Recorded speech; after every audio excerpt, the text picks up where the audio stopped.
આ તરફ પાટણના ધારાસભ્ય કિરીટભાઈ પટેલે ગંભીર આક્ષેપ લગાવ્યા છે। તેમના તરફથી આક્ષેપ લગાવવામાં આવ્યા કે નગરપાલિકા દ્વારા એસટીપી પ્લાન્ટમાં ભ્રષ્ટાચાર કરવામાં આવ્યો। એસટીપી પ્લાન્ટ બંધ હોવા છતાં કરોડો ચૂકવાયાના આરોપ છે। ક્લોરિનેશન પ્લાન્ટ પણ લાંબા સમયથી બંધ હાલતમાં, ગટરનું પાણી ટ્રીટમેન્ટ વગર કેનાલમાં છોડાયું। જીપીસીબીની તપાસમાં નગરપાલિકાની બેદરકારી સામે આવી। સિંચાઈ વિભાગના અધિકારી દ્વારા વારંવાર નોટિસ અપાઈ। વોટર પોલ્યુશન એક્ટ હેઠળ ગુનો નોંધવાની માંગ થઈ।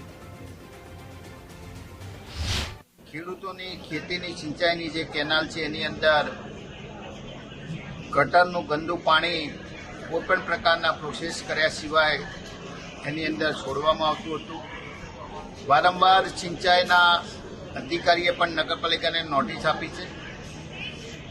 નગરપાલિકાના ચીફ ઓફિસર એવું કહેતા હતા કે એસટીપી પ્લાન્ટ ચાલુ છે, પરંતુ મેં પરમ દિવસે પ્રદૂષણ પોલ્યુશન કંટ્રોલ બોર્ડના અધિકારીને ફોન કરી અને તાત્કાલિક રિપોર્ટ કરવા માટે બોલાવેલા અને જે રિપોર્ટ રજૂ કર્યો એ ગંભીર પ્રમાણેની નગરપાલિકાની અને ચીફ ઓફિસરની બેદરકારી દર્શાવે છે।